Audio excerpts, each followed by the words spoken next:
4. Nós iremos ler os versículos do 2 ao 6.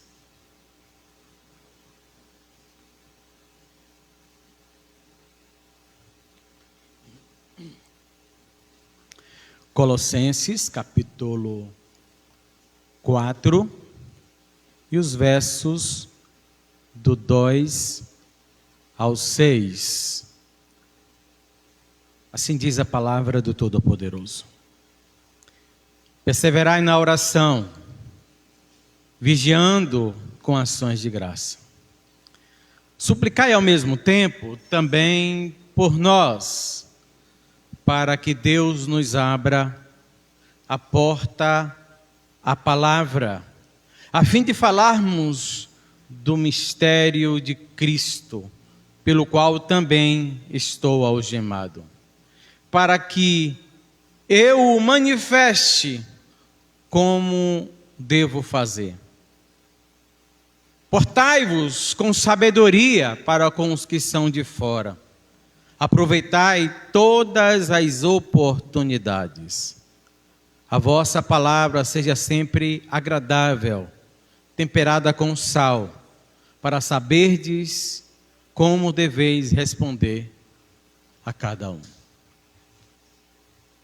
Um pouquinho só de retorno mais, Lucas, para mim, por favor.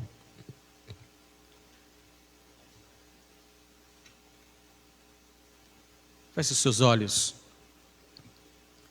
Poderoso Deus, no nome de Jesus, teu Filho amado, nós mais uma vez levantamos a nossa voz em adoração ao teu santo nome.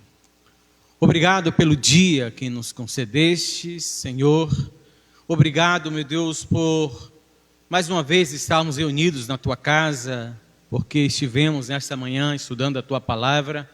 Pai amado, outros dos teus filhos estiveram nessa tarde aqui, praticamente toda a tarde também, preparando o louvor dessa noite. Isso também é um culto, e nós te louvamos mais uma vez por podermos estar aqui e podermos prestar culto ao teu santo nome. Agora, Senhor, a tua palavra tem sido lida e nós repetidamente pedimos ao Senhor que possa nos confrontar com a tua palavra. Mas que isso, Senhor? Nos confronta, nos mostrando como devemos nos adequar à tua palavra, e edifica-nos, fortaleça-nos, Senhor amado.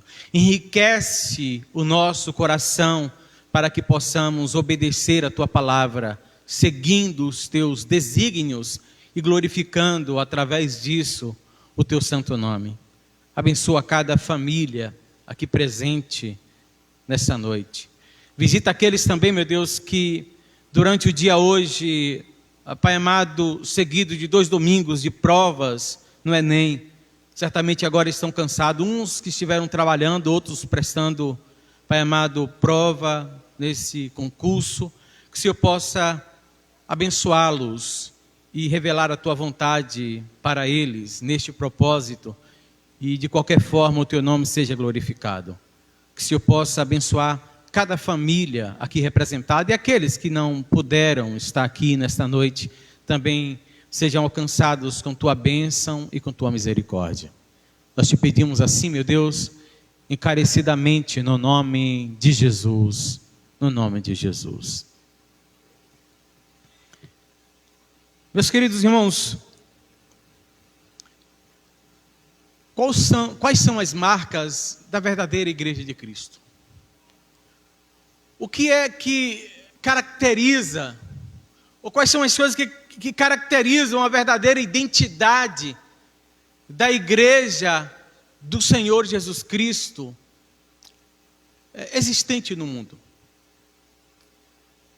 De que maneira é que e o que é que nós devemos achar em uma igreja para então identificarmos e proferirmos com todas as palavras: esta é uma parte da verdadeira igreja do Senhor sobre a face da terra. Quando nós olhamos, por exemplo, para os grandes reformadores em todos os tempos, eles vão pelo menos trazer 3 principais marcas à igreja. identificando-a como verdadeira igreja do Senhor Jesus Cristo.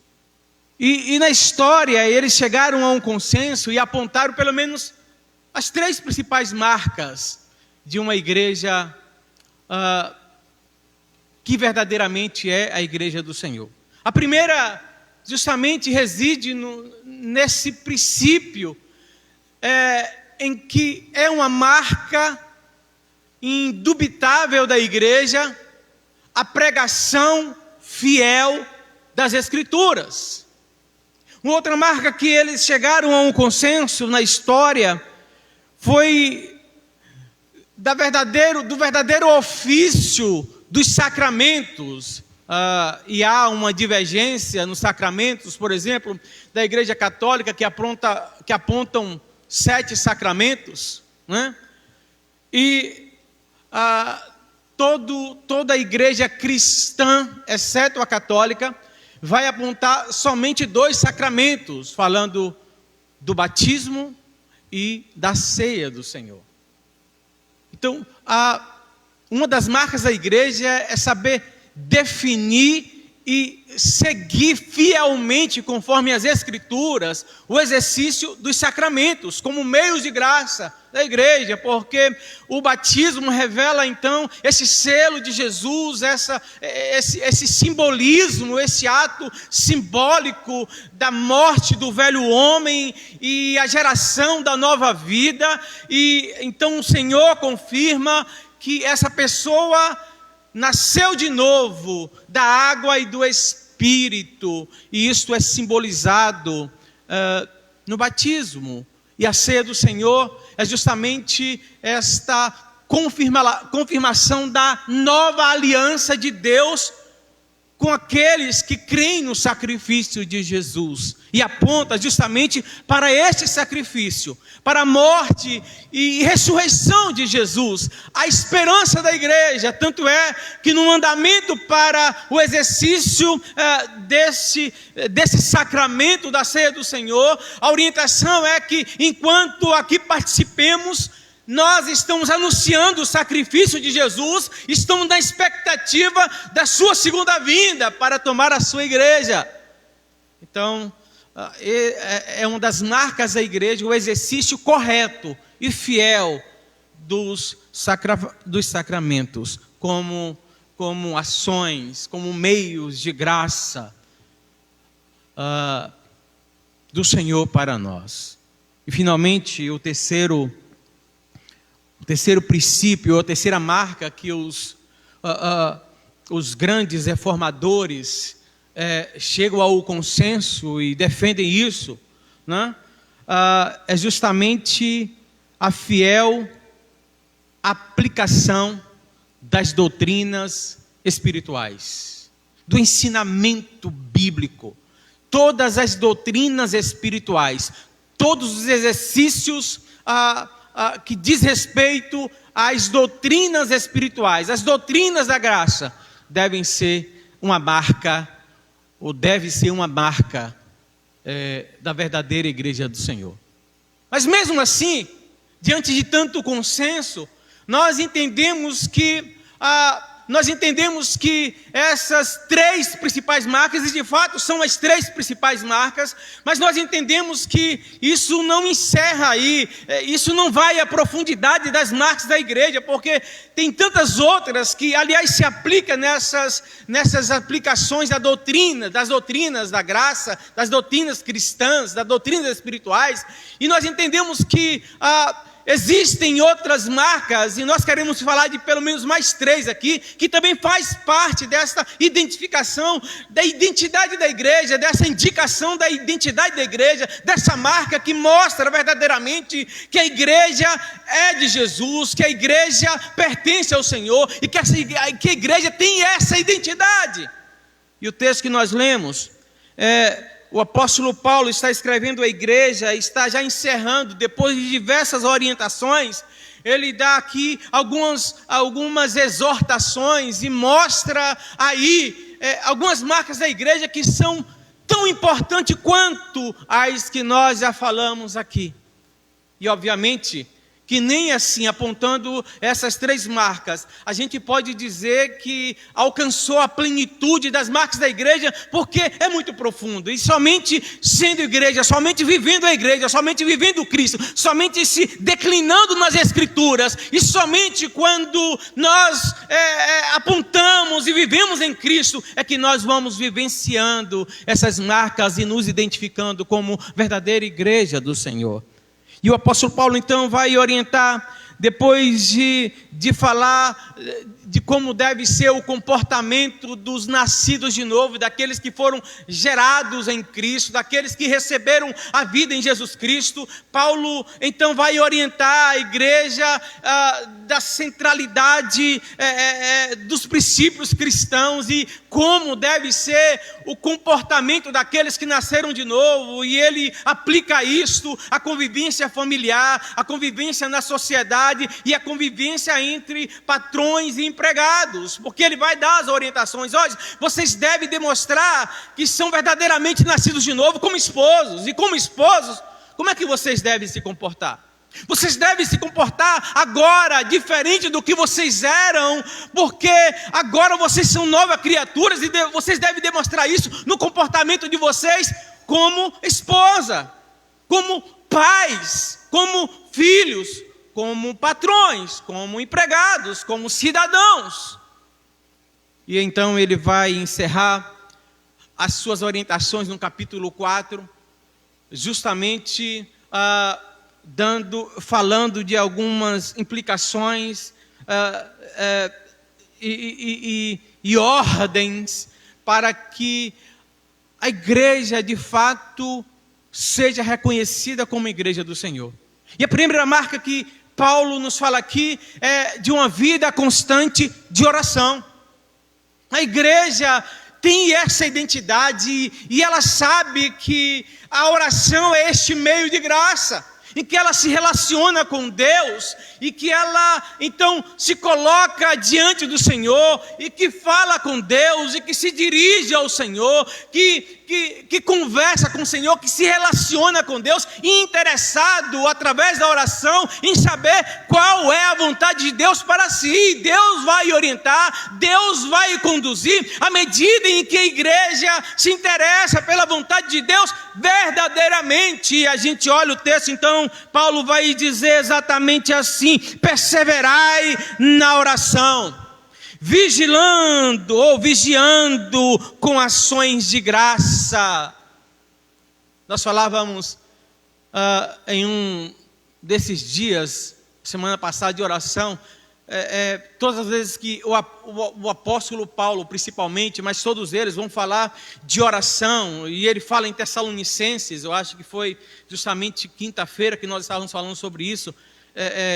Se me faltar a memória, os irmãos me perdoem, eu sei que foi essa semana de oração, e Paulo fala assim: orai sem cessar, e que as orações de vocês sejam cheias de ações de graça. E Paulo usa os 2 versículos juntos, porque vida de oração e ações de graça, coração cheio de gratidão, não tem como separar. Então, o que caracteriza essa vida de oração da igreja, quanto mais a igreja percebe a ação de Deus, Deus agindo, Deus conduzindo, Deus abençoando, Deus permitindo até que nós passemos por situações difíceis, mas jamais se ausentando quando nós clamamos, quando nós buscando, e permitindo que mesmo diante dessas dificuldades nós cresçamos e tenhamos total dependência dele. Então o nosso coração se enche de gratidão, e quanto mais a gente ora, mais do coração, mais as nossas palavras estão cheias de gratidão, cheios de ação de graças. Quando a gente olha para a igreja primitiva e a gente vê isto claramente no ministério de Jesus, a gente vê isso no ministério dos apóstolos, e a gente vê isso em toda a igreja primitiva. A igreja não fazia nada, exatamente nada, não tomava decisão, não ia para lugar nenhum, não fazia nada, não tinha nada, sem orar, sem buscar qual era a vontade de Deus. Então essa é uma marca que identifica a igreja como igreja verdadeira de Cristo: oração, uma vida de oração. E é interessante que o apóstolo Paulo está preso. E vocês não veem ele dizendo: olha, irmãos, orem constantemente, perseverar em oração e vigiando em tudo com ações de graça. Então renda louvores a Deus.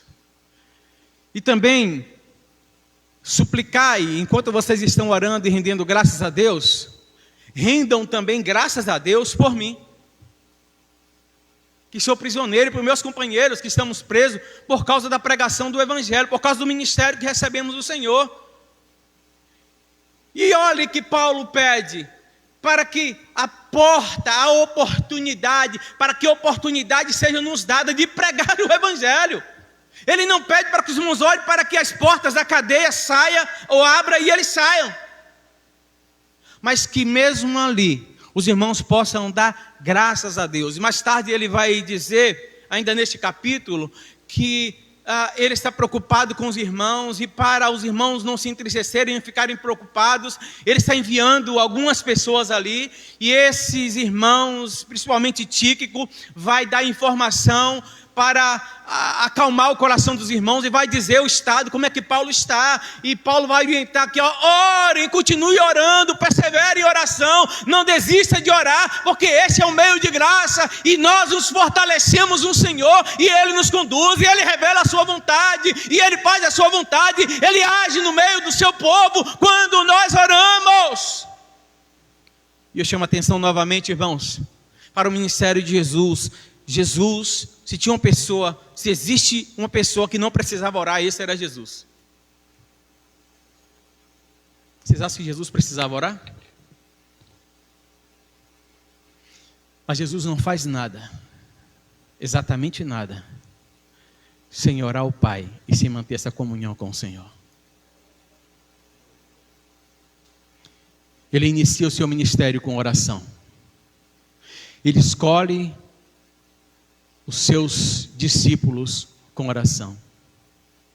Ele segue a sua missão com oração. No momento último, quando ele está encerrando o seu ministério, está chegando o momento dele subir a cruz do Calvário.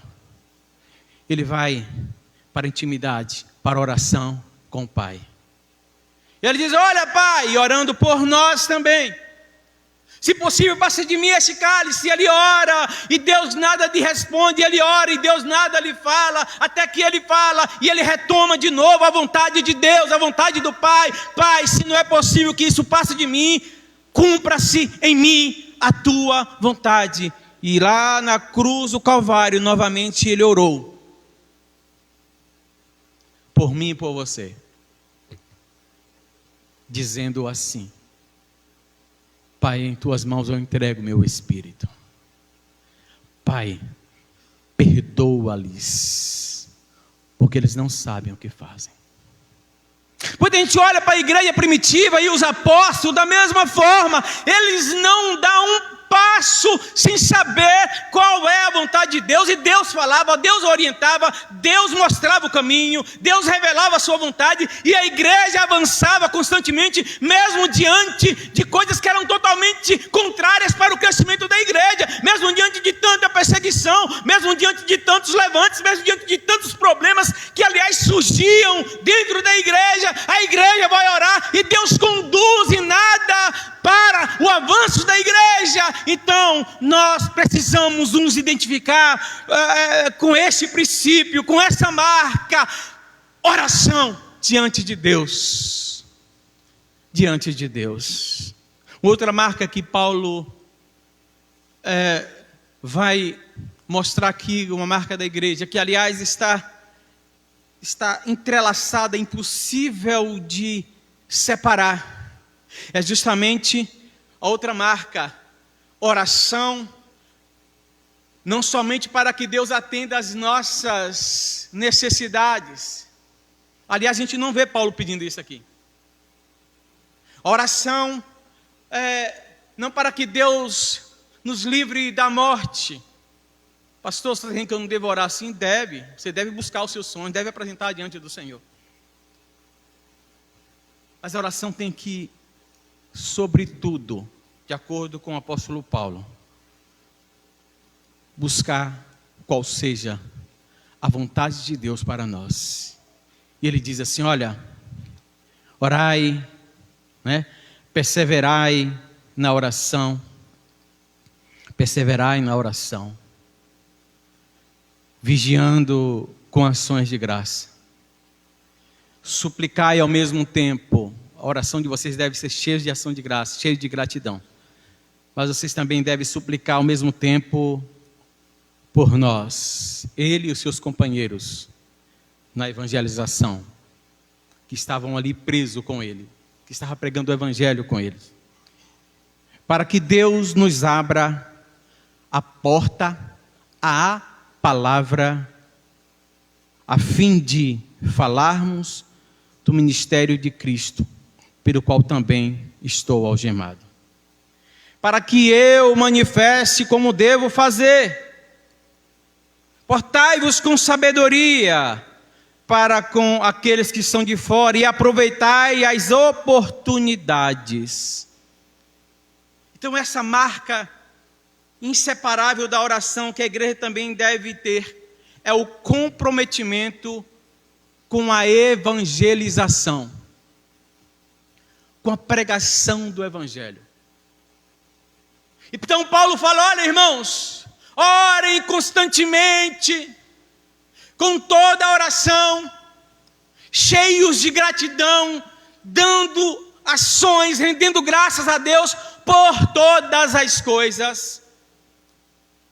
Mas orem também, supliquem também, clamem também, para que, mesmo estando presos, que não nos falte oportunidade, que as portas da palavra se abram para nós, que sejam criadas oportunidades, mesmo aqui na prisão, e nós não percamos a oportunidade de falar do evangelho, de falar do sacrifício de Jesus, e é esta a razão pela qual nós estamos algemados, presos, mas que nós jamais nos falte a oportunidade de evangelizar, de falar do amor de Cristo, de pregar o evangelho. E o que nós aprendemos é que a igreja que ora, a igreja que busca a vontade de Deus, também vai ter esse entendimento, essa vontade, que nós não podemos viver sem pregar o evangelho, sem falar de Cristo, sem esse sentimento e essa missão da evangelização. Aquele crente que individualmente, ou a comunidade, ou a igreja, que entende o valor da oração, nesses princípios bíblicos, como ela deve realmente ser. É uma igreja que tem a visão de Deus, que sabe qual é o propósito de Deus, e sabe para o que foi chamada, e quando não tem oportunidade para falar, para evangelizar, para falar do sacrifício de Jesus, pede a Deus para que abra a porta, para que crie oportunidade, e ele vai na feira, e alguém está reclamando dos preços, que está pela hora da morte, ele acha uma oportunidade para dizer que a solução, inclusive para a morte, é Jesus. Para pessoas que estão oprimidas, deprimidas, que estão tendo uma visão obscura, inclusive da vida, e às vezes vai abrir o coração para esse cristão que está orando, que está buscando ao Senhor, buscando a oportunidade, e o Senhor coloca essas pessoas diante desse cristão, dessa igreja, e essas pessoas vão ouvir uma palavra de ânimo, uma palavra de Deus, e vão ouvir falar de Jesus Cristo. Paulo olha para a sua prisão e ele se alegra pelo motivo pelo qual ele está preso. Supliquem por nós que estamos algemados em uma cela de prisão por causa do evangelho, por causa do mistério de Cristo, por causa da ressurreição de Cristo que nós temos pregado. por causa do testemunho da ressurreição de Jesus. Mas que mesmo aqui presos, ainda que não saiamos daqui, que aqui mesmo tenhamos a oportunidade de falar, de evangelizar, de falar do sacrifício de Jesus. E às vezes tem situações que nós estamos presos junto com outras pessoas, e nós, às vezes, estamos ali, irmãos, e não abrimos os olhos para entender que nós estamos passando por aquela situação, e outras pessoas que ali estão, não têm o que nós temos, Jesus Cristo, a fé autêntica em Jesus Cristo, e nós temos a mensagem para essas pessoas que precisam de salvação, que precisam ser iluminados, que precisam ter os corações salvos, alcançados pelo Evangelho, e ao invés de aproveitar a oportunidade, muitas vezes nós vamos reclamar por estarmos passando por aquilo, lamuriar. Então, a oração que revela de fato a vontade de Deus, ela vai estar ligada também com o desejo de falar do Deus que age em nossas vidas e que já nos salvou. E que nenhuma circunstância vai nos roubar, vai nos tirar isto. Que nenhuma situação vai mudar a nossa nova realidade de vida. E Paulo pede, orem. E ele fala mais do que isso. Não somente orem, mas aproveitem cada oportunidade nos relacionamentos de vocês. Versículo diz assim, versículo 5: portai-vos com sabedoria para com aqueles que são de fora, para aqueles que ainda não foram alcançados, para aqueles que não fazem parte desta comunidade cristã, para aqueles que ainda não foram alcançados pelo Evangelho do Senhor. Então, portem-se de uma forma como ressuscitados em Cristo Jesus, como aqueles que conhecem qual seja a vontade de Deus. Portem-se com sabedoria para com eles e aproveitem as oportunidades. Neste sentido da evangelização, nós precisamos ser oportunistas. Quando as oportunidades não existirem, nós precisamos pedir a Deus que as crie, para que aproveitemos e evangelizemos e falemos do Senhor Jesus. Outro dia eu falava com a igreja acerca de uma oração e desafiava a igreja a fazer esta oração. Em uma das nossas reflexões, nós líamos Apocalipse 3:8.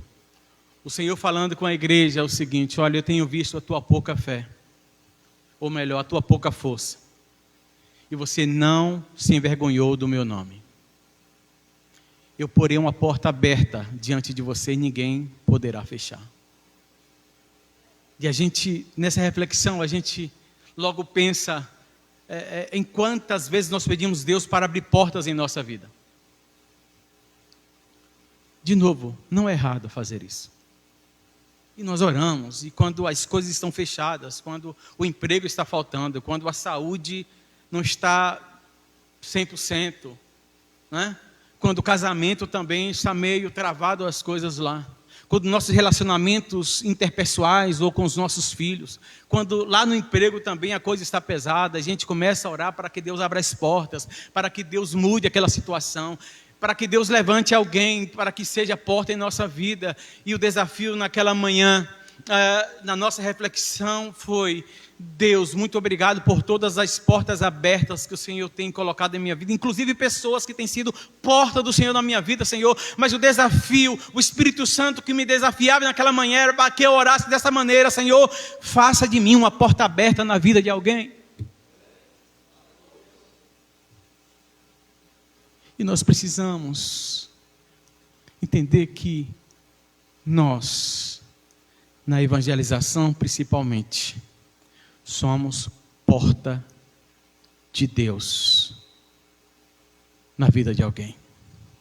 E quando nós nos comprometemos com isso, quando entendemos que a igreja tem que se comprometer com isso, que esta não é uma característica, não é uma missão, não é uma marca dos missionários, não. Que essa é uma marca que só depende dos líderes, dos pregadores, não. Esta deve ser uma marca da igreja, e aquele que faz parte da igreja de Jesus Cristo deve ser uma porta de Deus para pregar o evangelho, criar oportunidade, aproveitar cada oportunidade. E se nós verdadeiramente arde em nosso coração em saber qual é a vontade de Deus, se arde em nosso coração o fervor, a oração, e nós desejamos saber qual a vontade de Deus, Deus se revela para nós na sua palavra, mas Ele também mostra que nós precisamos anunciá-lo, falar do amor de Cristo para alguém. E o que Paulo diz aqui é exatamente isso: aproveitem as oportunidades, veja os relacionamentos de vocês, tenham um comportamento amável com todas as pessoas. Aproveitem cada oportunidade, portai-vos com sabedoria, e aproveitem a oportunidade para evangelizar, para falar do sacrifício de Jesus. Não perca nenhuma oportunidade, não deixe passar nenhuma oportunidade. Prega a palavra, diz Paulo a Timóteo, insistentemente, tendo oportunidade ou tendo que criá-la em tempo ou fora de tempo. Pregue a palavra, pregue o evangelho, viva o evangelho, evangelize. E não existe crente, escuta, não existe crente que não saiba falar de Jesus. Basta você dizer que foi salvo. Como assim foi salvo? Diga quem era você. Diga o quão vil você era, o quão pecador você era, o quão indigno você era. E o Senhor derramou a sua graça, te alcançou com a graça dele e te salvou, te perdoou. Você está falando do amor de Deus, da graça do Senhor Jesus Cristo. Então essa é uma marca da verdadeira, mas é outra marca verdadeira, ou da verdadeira igreja do Senhor. E outra coisa que Paulo deixa de maneira intrínseca, pelo menos para mim, que deve ser uma marca também da verdadeira igreja de Jesus, os nossos relacionamentos interpessoais de maneira agradável. Ou nós poderíamos dizer de comunhão. É uma marca clara da igreja do Senhor Jesus Cristo. E o versículo 6 diz assim, acho que o 5 e o 6 tem tudo a ver. Portai-vos com sabedoria para com os que são de fora. Não é somente com os irmãos na fé. Portai-vos com sabedoria, com todos em que vocês tiverem a oportunidade de conviver. Portai-vos com sabedoria. Aproveitai as oportunidades. A vossa palavra seja sempre agradável, temperada com sal, para saberdes como deveis responder a cada um. Então a igreja de Jesus é uma igreja que ora, que entende o valor de uma vida de oração, que se compromete com a pregação do evangelho. Uma igreja que sabe do poder da oração e do agir de Deus no seu meio e por intermédio da igreja na vida de outras pessoas, pregando o evangelho, anunciando o evangelho.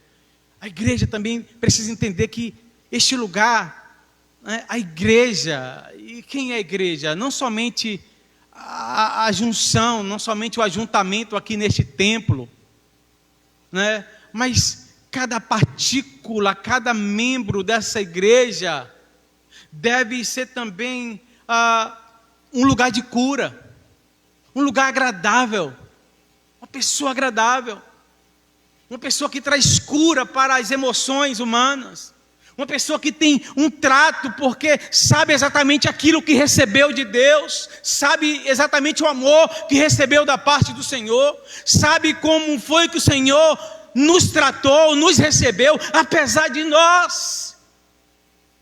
E nós iremos nos preocupar em ter esses relacionamentos interpessoais também com sabedoria, mas também com muita graça, com muito amor. E pedir a Deus que tempere as nossas palavras, porque tem situações e tem pessoas que às vezes dá vontade, a língua coça para a gente falar umas certas verdades, mas pedir a Deus para que abrande a nossa língua, para que tempere as nossas palavras.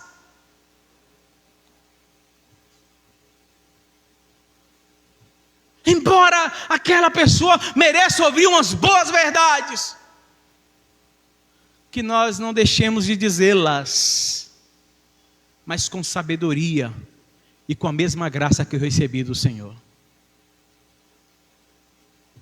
E que as minhas palavras possam produzir cura nessas pessoas e não adoecê-las mais ainda. E a orientação de Paulo é: as vossas palavras, ou a vossa palavra, seja sempre agradável, temperada com sal,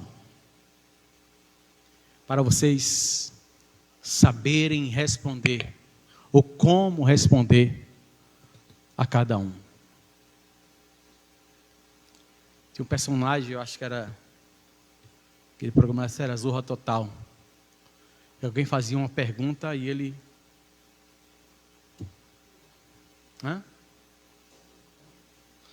Seu nome também é assim, né? Saraiva, o nome do personagem. Saraiva. A pessoa fazia uma pergunta, ele, perguntas idiotas, tolerância, zero. E às vezes tem uns certos diálogos que a gente vai ter com certas pessoas que a tolerância já está aqui, dá vontade de dar um coice. Dá vontade de ser um jumento mesmo, daquele bem bravo, coiceiro. E é justamente diante disso, diante dessas possibilidades que Paulo diz: tempere as palavras de vocês, responda com sabedoria, seja temperada com sal, seja agradável. E se a gente for lá para o Velho Testamento, vai dizer que a resposta branda faz o quê? Alivia o furor. A pessoa vem lá todo bravo, saindo fumaça do nariz, das orelhas, e você dá uma palavra bem temperada, a pessoa acalma na hora. E aí Paulo vai dar exemplos disso, né? Paulo vai falar assim, já estou encerrando.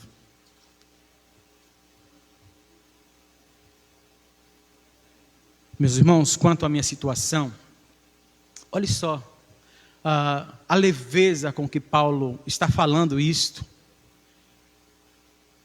e o que esse texto nos revela acerca deste ponto, desses relacionamentos interpessoais, que devem ser agradáveis. Nós devemos, é uma marca da igreja, esse tempero, essa comunhão nos nossos relacionamentos.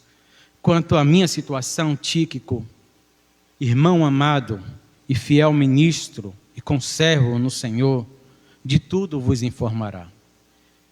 Eu estou enviando com o propósito de vos dar conhecimento da nossa situação e de alentar o vosso coração. Os irmãos estavam aflitos, estavam preocupados com a situação de Paulo. Está com notícia de que Paulo e os seus companheiros estão presos e Paulo manda Tíquico para que conforte esses irmãos, diga que Paulo está bem, né? Paulo pede oração para eles, que ele continue pregando o evangelho.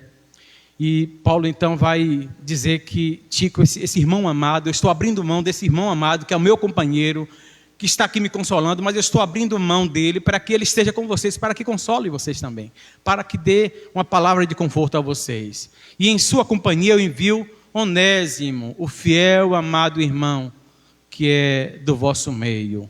Eles vos farão saber tudo o que por aqui ocorre. Saúda, olha, Aristarco, que é meu companheiro de prisão, e Marcos, primo de Barnabé, sobre quem recebeste instruções, se ele for ter convosco, acolhei-o. Jesus, conhecido como justo, os quais são os únicos da circuncisão que cooperam pessoalmente comigo pelo reino de Deus. Eles têm sido o meu lenitivo. Olha, irmãos, eu estou aqui, mas eu não estou sozinho não, eu tenho gente que está ao meu lado.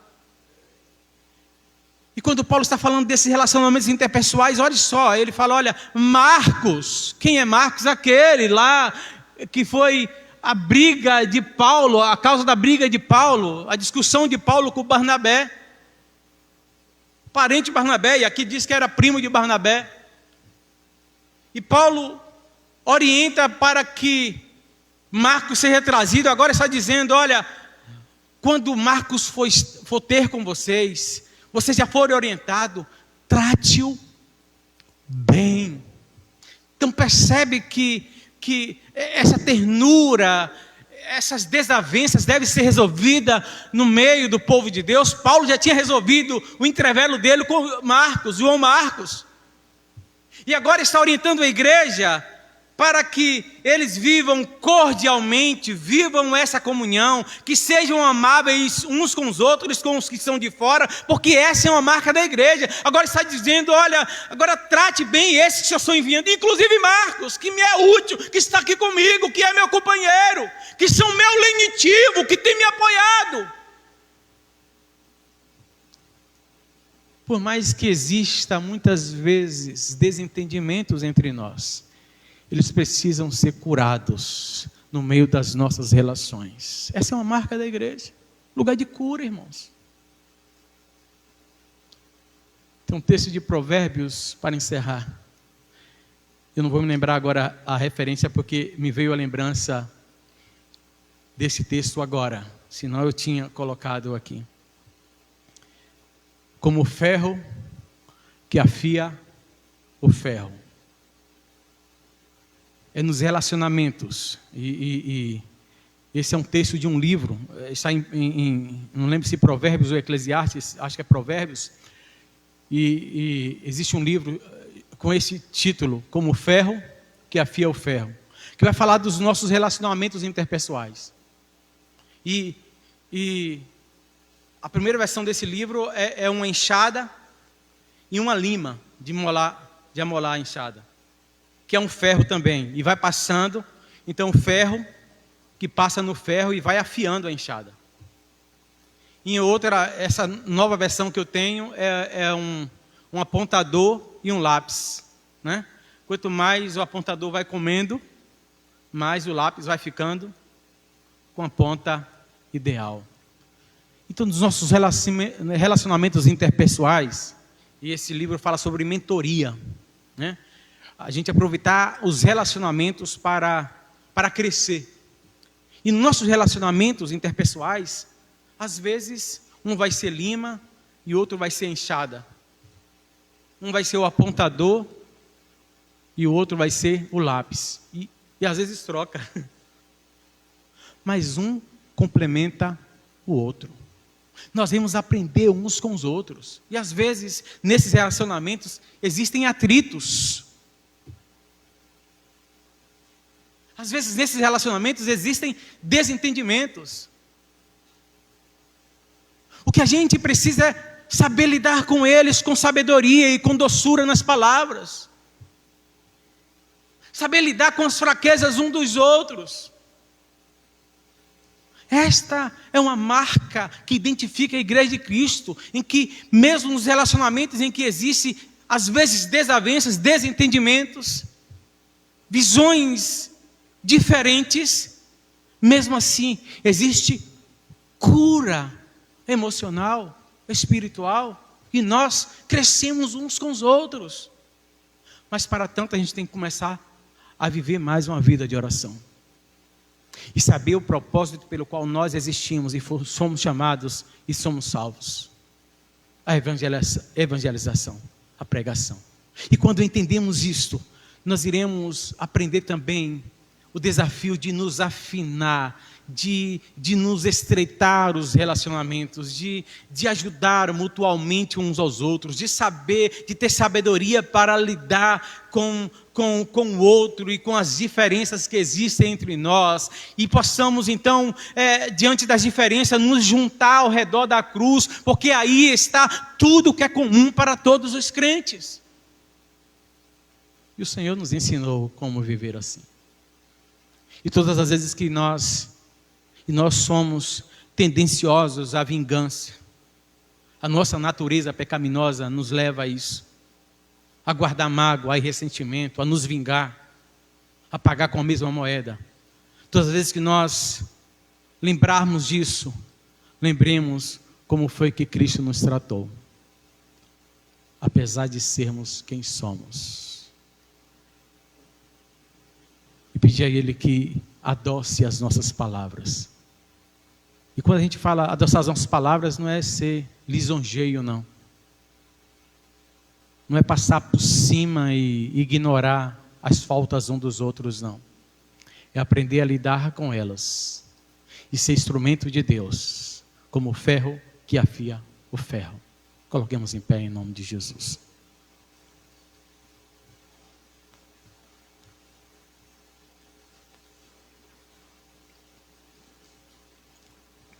Sinceramente, como anda a tua vida de oração? Qual a intensidade dela? Como você entende o valor da oração? E a tua missão? E o teu chamado? Por que você foi salvo? Você tem sido porta de Deus? Você tem sido boca de Deus na vida de alguém? Quantas pessoas têm ouvido sinceramente acerca de Jesus através dos teus lábios?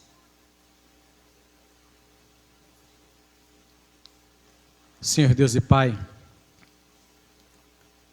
nós não temos condição de julgar ninguém, porque não conhecemos a vida íntima, interior de ninguém.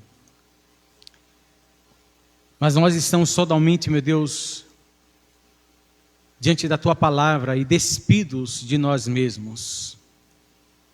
E somos confrontados pelas verdades do Senhor. E despidos de nós mesmos, despidos de qualquer arrogância ou orgulho, nós Te pedimos perdão, meu Deus. E pedimos ao Senhor que nos dê a sabedoria para entendermos esses valores tão importantes na vida da igreja. E que entendamos